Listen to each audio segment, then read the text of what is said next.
The Pipe Atop of the Pole by Samuel Jackson. Tomorrow was Mr. Pepperpot's birthday, and Mrs. Pepperpot decided to get her husband a special present. "As it's your birthday, I will grant you a wish," announced Mrs. Pepperpot. Mr. Pepperpot jumped up with excitement. "What I would really like is that pipe with the silver band, the one in the antique shop window." Bonfire night was approaching, and lots of people were having bonfire parties. In all the years that Mr. and Mrs. Pepperpot had been married, they had never gone to see the fireworks. "And," Mr. Pepperpot added, "I would like to go to a bonfire party." "Granted," beamed Mrs. Pepperpot, as she got ready to go to the shop. Mrs. Pepperpot knew lots of people in the village, and knew the antique shop owner very well.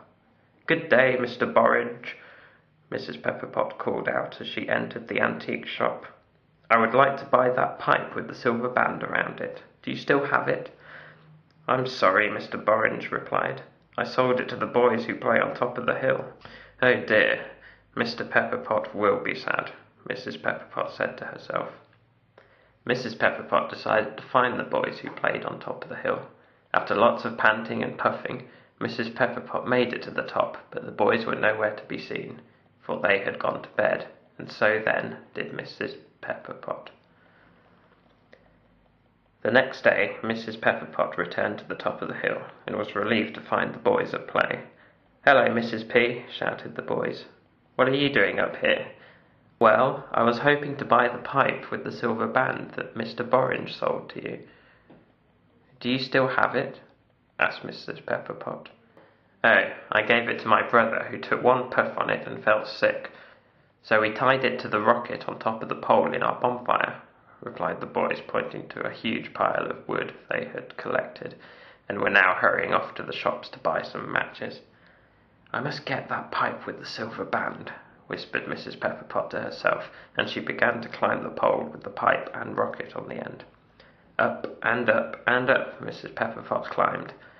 It seemed to go on forever, all the way to the sky.